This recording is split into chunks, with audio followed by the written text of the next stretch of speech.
Hi, welcome to something a little bit different. I've been enjoying quite a lot of these tier videos recently, where people put things into the order of their own preference, and I thought I'd give it a go.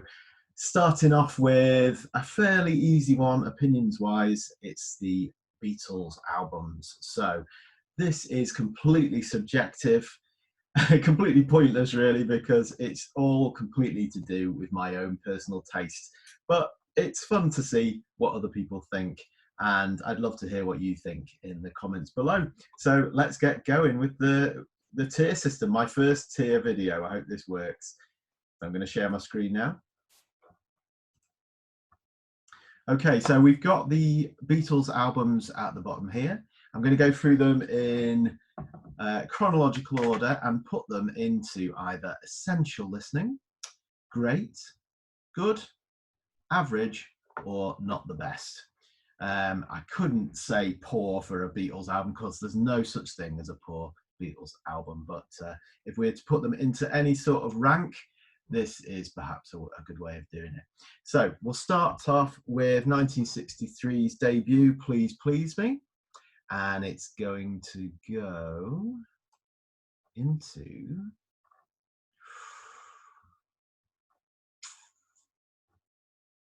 I'm going to go great, just because they did more interesting things musically afterwards.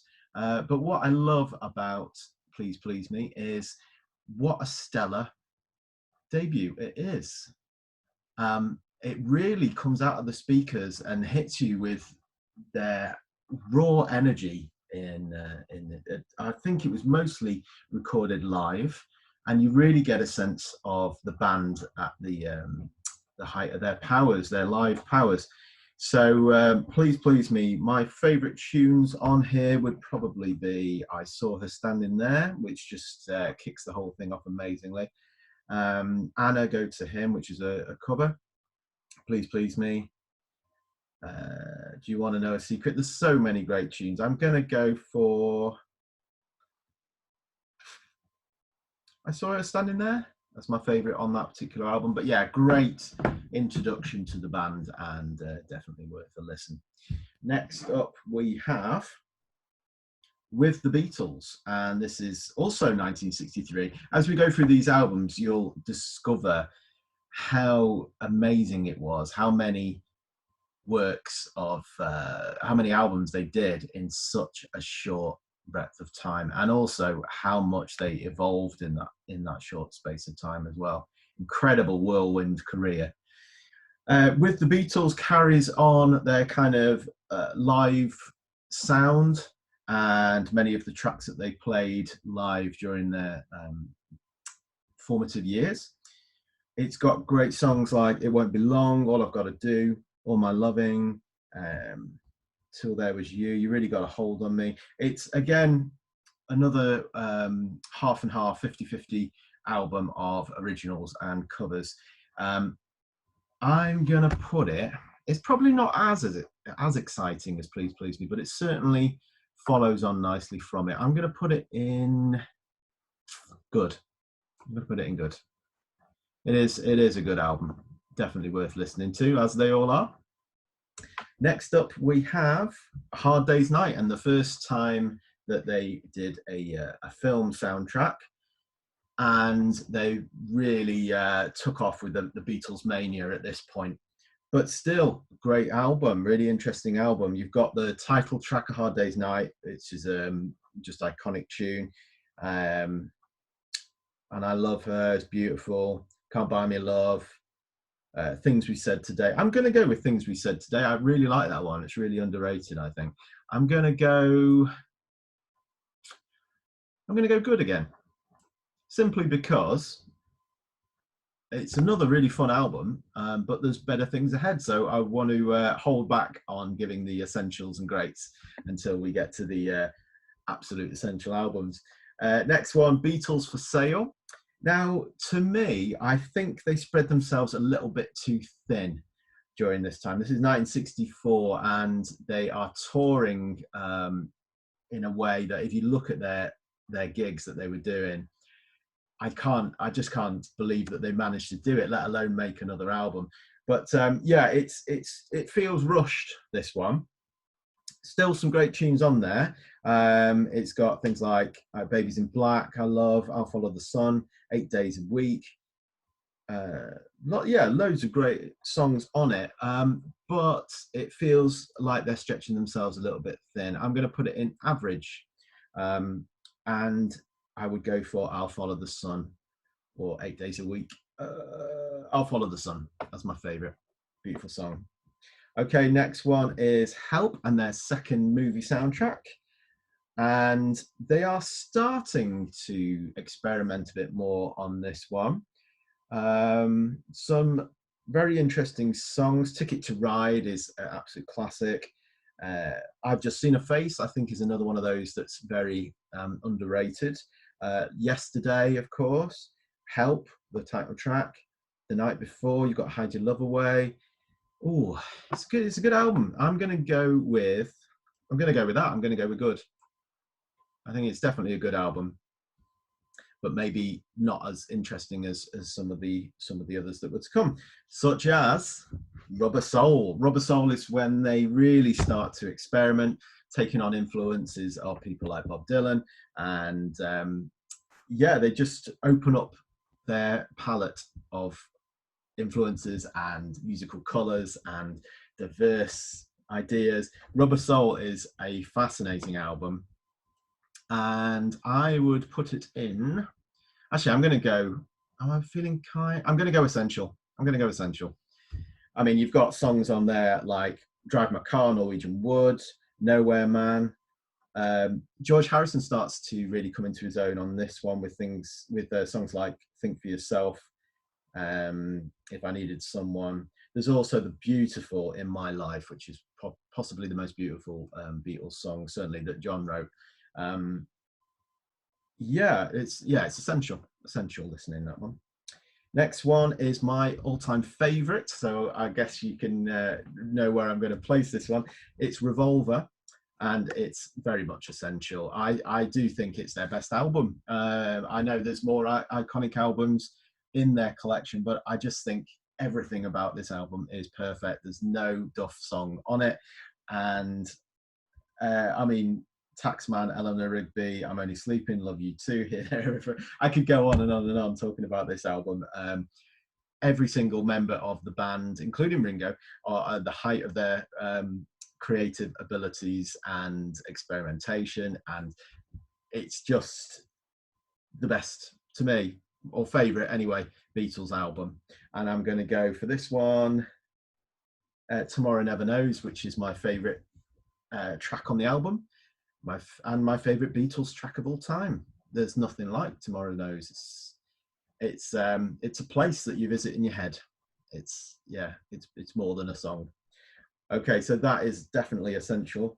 We're then up to Sgt. Pepper's Lonely Hearts Club Band, which I'm sure I can't add anything to what's been said about this album. Possibly the most famous album of all time. Certainly the most famous cover. Bit of a concept album. Paul's idea to try and get away from the legacy and the fame and everything, and create their own makeshift band called Sgt. Pepper. And it started off as one concept, but kind of branches off into different areas. I think this has to be essential. You can't listen to the Beatles without checking out Sgt. Pepper. And favorite song on it, it's a toss-up between She's Leaving Home, which is a tragic, beautiful song, or Day in the Life. I'm going to go Day in the Life, just because, like Tomorrow Never Knows from Revolver, there's nothing like it before or since. It's a product of the studio and what you can actually achieve in a music studio. And it's just an incredible piece of work, again, mostly by John Lennon. Okay, then we have Magical Mystery Tour, their strangest film that they did, and more of a soundtrack than a fully fleshed album, I would say. Although it does have such classics as the title track, Blue Jay Way, Hello Goodbye, Strawberry Fields Forever, Penny Lane, All You Need Is Love. There are some excellent tunes on there, but I would, can you say average for us? I was going to put it average, but now reading out the track list, I'm going to have to go good, I think, because, but maybe as not as essential as these. Okay, next up we have the White Album, their double album, and a lot of people think that there are too many songs on this album, and I can see where they're coming from. It's certainly, it's interesting. I think it's the best thing they could have done as their sort of official follow-up to Sergeant Pepper, because they're getting back to basics again after using the studio as an instrument to see how far they could push the band. The White Album sees them kind of going back to doing what they originally loved, which is playing as a band. So it is raw, it's stripped back mostly, and great songs on here. I'm not a huge fan of all the songs on here, but I mean, you've definitely got enough that if you whittled them down a bit, which I wouldn't do personally, but if you did, you'd have possibly, you know, one of their best albums. But I'm gonna get, I mean, you've got things like Dear Prudence, Blackbird, of course. Why Don't We Do It in the Road, I always find very fun. Mother Nature's Son. Helter Skelter, the beginning of heavy metal, which is Paul. A lot of people think of Paul as just writing quite twee or quite, you know, mostly romantic songs, but he was capable of writing some really edgy stuff, and still is, and Helter Skelter is proof of that. I'm going to go with Helter Skelter. That's my favorite, I think, from this one. But where to put it? I'm going to put it, I'm going to be killed for this. I'm going to put it in good, just because it would be great, but too many tunes, too inconsistent for me. All right, next one we have is, now there's some contentiousness here. Do I go with Let It Be next, or do I go with Abbey Road? Now, they came out in the order of Abbey Road and then Let It Be, but they were recorded in the order of Let It Be, Abbey Road. Yeah, so I'm going to go with Let It Be next. And it's an album that I don't return to that often. And